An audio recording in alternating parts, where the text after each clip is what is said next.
Miscarriage is a pregnancy that ends spontaneously before 28 weeks of the pregnancy। सबसे पहले हम देखते हैं इसकी क्लिनिकल प्रेजेंटेशन क्या होती है।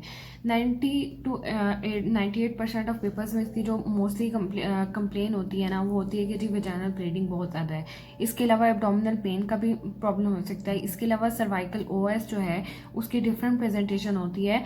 हम मिसकैरेजेस के आगे फर्दर टाइप्स पढ़ेंगे तो उसमें वन बाय वन हम देखेंगे सर्वाइकल ओएस ओपन है या क्लोज्ड है। इसके अलावा जब हम इसकी एटियोलॉजी की बात करते हैं तो एटियोलॉजी में ये होता है, इसमें क्रोमोसोमल एबनॉर्मेलिटीज़ की वजह से ये हो सकता है। मतलब नॉर्मली क्रोमोसोम्स जो होती हैं उनकी ट्रांसलोकेशन हो जाती है, जिसकी वजह से प्रॉब्लम आ सकती है। इसके अलावा मेडिकल और एंडोक्राइन डिसऑर्डर हो सकते हैं। मतलब अगर फॉर एग्जांपल पेशेंट का हाई डायबिटिक है पेशेंट, तो उसमें स्पॉन्टेनियस मिसकैरेज हो सकता है। इसके अलावा यूट्राइन एबनॉर्मेलिटीज़ हो सकती हैं।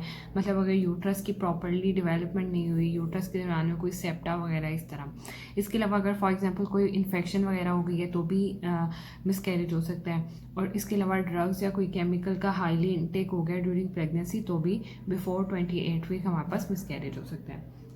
फिर हम देखते हैं इसकी इन्वेस्टिगेशंस। जब हम इसकी इन्वेस्टिगेशंस पे बात करते हैं तो इसमें ट्रांसवेजाइनल एब्डोमिनल जो अल्ट्रासाउंड है वो एक बहुत इंपॉर्टेंट है। इसके अलावा हम हीमोग्लोबिन लेवल देख सकते हैं, तो हम पेशेंट में एब्डोमिनल पेन वगैरह देख सकते हैं। इसके बाद हम आते हैं टाइप्स ऑफ द मिसकैरेजेस पे। अब जो हम मिसकैरेज के टाइप्स की बात करते हैं तो मैंने इन्हें एक सीक्वेंस से लिखा है, बुक में ज़रा सीक्वेंस थोड़ा डिफरेंट है। इसमें सबसे पहले आप देखें मिसकैरेज होगा। इसमें हमारे पास क्या होगा कि इंट्रा यूट्राइन प्रेगनेंसी है, मतलब मिसकैरेज हो गया है लेकिन नो फीटल हार्ट साउंड, मतलब कोई फीटल हार्ट साउंड नहीं है। और पेशेंट जो होगा ना वो बिल्कुल एसिम्प्टोमेटिक होगा।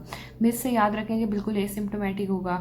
और इसके डायग्नोसिस कैसे हुआ कि मिसकैरेज हो गया? बुकिंग अल्ट्रासाउंड में, मतलब अगर फॉर एग्जांपल उसने डॉक्टर से कोई अपॉइंटमेंट लिया है तो वो अपने अपॉइंटमेंट के अकॉर्डिंग ही जाएगी। जब वो अल्ट्रासाउंड करेंगे तो तब पता लगेगा कि जी मिसकैरेज हो गया है। इसके अलावा जब हम इसका ट्रीटमेंट देखते हैं तो इसका एक्सपेक्टेड ट्रीटमेंट भी हो सकता है, मेडिकल भी हो सकता है और इसके अलावा सर्जिकल भी हो सकते हैं।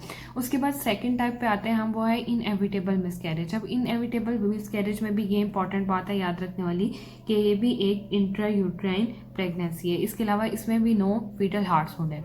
अब जब हम मिस्ड को इनएविटेबल से कंपेयर करते हैं तो ये एसिम्प्टोमेटिक था लेकिन इसमें वेजाइनल ब्लीडिंग प्रेजेंट होगी। इसके अलावा एब्डोमिनल पेन। अब ये हम यहाँ पे ये बात भी कह सकते हैं कि जो एब्डोमिनल पेन है ना वो कैरेक्टरिस्टिक फीचर है ऑफ द इनएविटेबल मिसकैरेज का। और जब इनएविटेबल मिसकैरेज है तो इसमें ओपन सर्वाइकल ओएस होगा, मतलब सर्वाइकल ओएस की ओपनिंग हुई होगी जिसकी वजह से वहाँ पे हैवीली वेजाइनल ब्लीडिंग होगी और जिसकी वजह से मिसकैरेज हो जाएगा। अब हम आते हैं थर्ड टाइप पे, वो है थ्रेटेंड मिसकैरेज। उसके नाम से ही पता लग रहा है कि थ्रेटेंड है, मतलब मिसकैरेज होने के चांसेस बहुत ज़्यादा हैं। इसमें भी जो प्रेगनेंसी होगी या इंट्रा यूट्राइन प्रेगनेंसी होगी और इसके अलावा with the fetal heart sound, मतलब इसमें थ्रेटेंड है, मतलब फीटस बच सकता है। इसमें तो फीटस इन दोनों में डिवेल्प ही नहीं था, no fetal heart sound no fetal heart sound. इसमें फीटस डिवेल्प हुआ हुआ है, उसकी फीटल हार्ट साउंड हैं। तो अब इसमें क्या है, इसके साइन ऑफ टिम्पल देखेंगे तो इसमें वेजाइनल ब्लीडिंग भी होगी, पेन भी होगा। इसके अलावा इसमें क्लोज्ड ओएस होगा, सर्वाइकल ओएस जो है वह क्लोज है, तो हम इसमें ट्राई कर सकते हैं कि हम फीटस को किसी हम जो है वो ट्रीटमेंट दें, एक्सपेक्टेंट ट्रीटमेंट दें और पेशेंट को हम सेव कर सकें। इसके बाद है हमारे पास इनकम्प्लीट मिसकैरेज। अब इसमें इन तीनों में तो जो प्रेगनेंसी थी ना वो इंट्रा यूट्राइन प्रेगनेंसी थी, लेकिन इसमें प्रोडक्ट ऑफ कंसेप्शन मतलब हाफली अगर देखा जाए तो मिसकैरेज हो चुका है। और यहाँ पे वेजाइनल ब्लीडिंग हैवी होगी, इसके अलावा पेन होगा और इसके अलावा फिर सर्वाइकल ओएस जो है ओपन होगा। इस वाले में हमारे पास सर्वाइकल ओएस क्लोज था, इस वाले में ओपन है क्योंकि मिसकैरेज तो हो गया है, यानी हाफ मिसकैरेज हो गया है।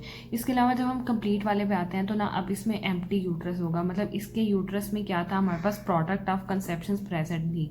लेकिन जब हम कंप्लीट वाले पे आएंगे तो इसमें यूट्रस जो होगा एम्प्टी होगा क्योंकि कंप्लीटली जो मिसकैरेज है वो हो चुका है। और इसके अलावा यहाँ पे जो प्रॉब्लम्स है ना ब्लीडिंग की और पेन की, वो दोनों रिजॉल्व हो चुकी होंगी ब्लीडिंग के बाद। इसके अलावा सर्वाइकल ओएस जो होगा वो क्लोज होगा। अब हम मैनेजमेंट देखेंगे मिसकैरेज की। वो 3 टाइप्स की होती है। एक होती है एक्सपेक्टेंट, इसमें नेचुरल मेथड होता है, यानी हम वेट करेंगे कि स्पॉन्टेनियस मिसकैरेज के बाद पेन और ब्लीडिंग जो है वो अपने आप ही रिजॉल्व हो जाएं और हम फिर पेशेंट का दोबारा अल्ट्रासाउंड कराना जो होता है वो ज़रूरी नहीं होता। इसके बाद हम पेशेंट को कहेंगे 3 वीक्स के बाद वो जो अपना प्रेगनेंसी टेस्ट है उसे रिपीट करे। अगर प्रेगनेंसी टेस्ट पॉजिटिव आता है तो फिर हम मेडिकल या सर्जिकल ट्रीटमेंट की तरफ जा सकते हैं। इसके अलावा फॉर एग्जाम्पल अगर पेशेंट को हैवीली ब्लीडिंग ब्लीडिंग स्टार्ट हो जाती है तो उसमें फिर सर्जरी करना ज़रूरी हो जाता है। इसके बाद जब हम मेडिकल ट्रीटमेंट पे आते हैं, मेडिकल ट्रीटमेंट में तब करते हैं जब पेशेंट जो है आउट पेशेंट में मिसकैरेज, यानी पेशेंट एट होम मिसकैरेज कर सकता है। इसमें क्या करते हैं कि हम प्रोस्टाग्लैंडिन ई देते हैं, एनालॉग देते हैं मीज़ोप्रोस्टोल। अब ये करता क्या है कि सर्वाइकल ओएस की डायलेटेशन करा देता है। इसके अलावा ये यूट्रस की कंस्ट्रिक्शन कराता है, जिसकी वजह से मिसकैरेज जो होता है वो ईजी हो जाता है। इसमें हम 200 माइक्रोग्राम की टैबलेट्स देते हैं और ये डिपेंड करता है ये कौन से वीक पे आप मिसकैरेज करना चाह रहे हैं किसी प्रॉब्लम की वजह से, तो वो टैबलेट का ड्यूरेशन और डोजेस जो हैं वो वेरी करती रहती हैं। इसके अलावा प्रोस्टाग्लैंडिन इनहिबिटर मीफिप्रिस्टोन भी दे सकते हैं हम, अगर फॉर एग्जांपल गेस्टेशन जो है वो 9 वीक से ज़्यादा हो गई है। इसके अलावा इन्हें हम जिन रूट्स के थ्रू दे सकते हैं, एक हम इन्हें ओरल दे सकते हैं, सबलिंगुअल दे सकते हैं, इसके अलावा विजाइनल दे सकते हैं। और लेकिन जो सबलिंगुअल होता है वहाँ पे सबसे ज़्यादा एब्जॉर्प्शन जल्दी हो जाती है और वो उसमें साइड इफ़ेक्ट जैसे वॉमिटिंग, डायरिया वगैरह जो हमारे पास ओरल से आ सकते हैं वो भी कम आते हैं। इसके अलावा फिर वही है अगेन कि अगर फॉर एग्जांपल पेशेंट में हैवीली ब्लीडिंग स्टार्ट हो जाती है तो हम उसे सर्जरी की तरफ भेज देते हैं। उसके अलावा लास्ट पे हमारे पास सर्जिकल है। इसमें क्या करते हैं कि अगर फॉर एग्जांपल हैवीली ब्लीड हो गया और पहले 2 ट्रीटमेंट्स किसी काम नहीं आए तो हम पेशेंट को सर्जिकली ट्रीट करते हैं। इसमें हम मैनुअल वैक्यूम एस्पायरेशन करते हैं अंडर लोकल एनेस्थीसिया, और इस केस में भी हम पेशेंट को वेजाइनल और सबलिंगुअल मीज़ोप्रोस्टोल देते हैं जो प्रोस्टाग्लैंडिन ई इनहिबिटर्स हैं। ये फिर दोबारा यही करते हैं कि ये वहाँ पे जाके सर्वाइकल ओएस की डायलेटेशन कराते हैं, जिसकी वजह से वैक्यूम और एस्पायरेशन का जो प्रोसेस है वो इजीली हो जाता है और प्रोडक्ट ऑफ मिसकंसेप्शन जो प्रेजेंट है यूट्रस में उन्हें इजीली वो निकाल लेता है। इसके अलावा इसकी कॉम्प्लिकेशंस में बहुत ज़्यादा हेमरेज और ट्रॉमा होने के चांसेस होते हैं।